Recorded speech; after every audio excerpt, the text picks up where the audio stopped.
আজকের ভিডিওতে জানতে পারবেন গাজার ইতিহাস, ফিলিস্তিন সমস্যা কোথা থেকে শুরু, এক টুকরো জমি, শত শত বছরের রক্তের ইতিহাস, এক সময় যেখানে শিশু হাসত আজ সেখানে বোমার শব্দ। গাজা শুধু একটি ভূখণ্ড নয়, এটি একটি প্রতীক, প্রতিরোধের, কষ্টের আর অধিকার ফিরে পাওয়ার লড়াইয়ের। এই গল্প কোনো গল্প নয়, এটি এক জাতির অস্তিত্ব টিকিয়ে রাখার সংগ্রাম। চলুন জেনে নিই কোথা থেকে শুরু এই রক্তাক্ত ইতিহাস।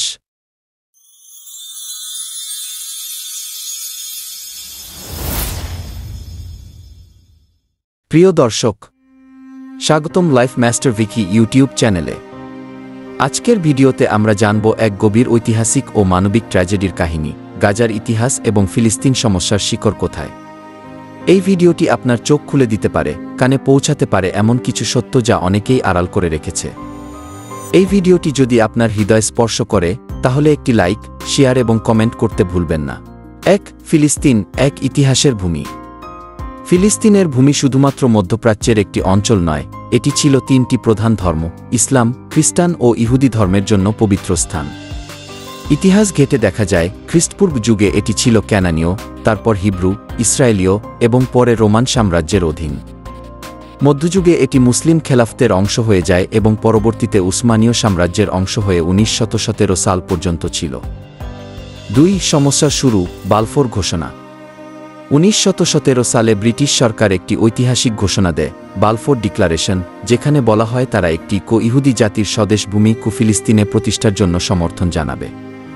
এই ঘোষণা ছিল ব্রিটিশ সাম্রাজ্যবাদী পরিকল্পনার অংশ, যার মাধ্যমে তারা মুসলিম সংখ্যাগরিষ্ঠ এলাকায় একটি ইহুদি রাষ্ট্র প্রতিষ্ঠা করতে চেয়েছিল। তখন থেকেই শুরু হয় ইহুদি শরণার্থীদের ফিলিস্তিনে আগমন, যা স্থানীয় আরব মুসলিমদের জন্য ছিল হুমকি। ব্রিটিশ শাসন ও ইহুদি শরণার্থীদের আগমন। 1920 থেকে 1948 সাল পর্যন্ত ব্রিটিশরা ফিলিস্তিন শাসন করে। এই সময় প্রায় 5 লাখ ইহুদি ফিলিস্তিনে বসতি গড়ে তোলে। আরবদের জমি ক্রয় করা শুরু হয় এবং বহু ফিলিস্তিনি কৃষককে উচ্ছেদ করা হয়। এই পরিস্থিতি আরও উত্তপ্ত করে ফেলে ফিলিস্তিনিদের মনে ক্ষোভ ও হতাশা। 1948 ইসরায়েল রাষ্ট্রের জন্ম ও ফিলিস্তিনি বিপর্যয় নাকবা। 14 মে 1948 ব্রিটিশরা চলে যায় এবং ইহুদিরা ঘোষণা দেয় ইসরায়েল রাষ্ট্রের জন্ম। ফলস্বরূপ আরব দেশগুলো মিশর, জর্দান, সিরিয়া, ইরাক যুদ্ধ ঘোষণা করে। কিন্তু এই যুদ্ধে ফিলিস্তিনিরা পরাজিত হয় এবং প্রায় 7 লাখ ফিলিস্তিনি শরণার্থী হয়ে পড়ে। এটি ইতিহাসে পরিচিত নাকবা নামে, অর্থাৎ বিপর্যয়ে। গাজা ভূখণ্ড কিভাবে গঠিত হল। যুদ্ধের পর ইসরায়েল অধিকৃত করে পশ্চিম ফিলিস্তিনের বড় অংশ। শুধু গাজা স্ট্রিপ মিশরের নিয়ন্ত্রণে এবং ওয়েস্ট ব্যাংক জর্দানের নিয়ন্ত্রণে ফিলিস্তিনিদের অধীনে থাকে। গাজা একটি ক্ষুদ্র অঞ্চল, মাত্র 41 কিলোমিটার লম্বা এবং 6 থেকে 12 কিলোমিটার চওড়া, কিন্তু জনসংখ্যা ছিল প্রচণ্ড ঘনত্বপূর্ণ। 1967 সালের যুদ্ধ, গাজার ইসরায়েলি দখল। ইসরায়েল 1967 সালে 6 দিনের যুদ্ধকে গাজা, ওয়েস্ট ব্যাংক, পূর্ব জেরুজালেম দখল করে নেয়। এখন থেকে শুরু হয় ইসরায়েলের সামরিক দমননীতি, গাজায় বসতি স্থাপন, নির্যাতন এবং ঘন ঘন সংঘর্ষ। হামাসের উত্থান। 1987 সালে গাজার মধ্যে জন্ম নেয় ইসলামপন্থী সংগঠন হামাস, যা ফিলিস্তিন মুক্তি আন্দোলনের এক কট্টর অংশ। তাদের মূলনীতি ইসরায়েল রাষ্ট্রকে স্বীকার না করে ফিলিস্তিনকে পুরোপুরি মুক্ত করা। 2006 সালে হামাস নির্বাচনে জয়লাভ করে এবং 2007 সালে গাজা পুরোপুরি তাদের নিয়ন্ত্রণে চলে যায়। এরপর থেকেই শুরু হয় গাজার ওপর অবরোধ, আকাশ, জল ও স্থলপথ বন্ধ করে দেয় ইসরায়েল। গাজা যুদ্ধ ও হামলা 2008 থেকে 2024।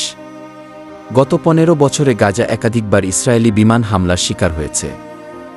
2008 থেকে 2009 operation cast lead, 2012 operation pillar of defence, 2014 operation protective age.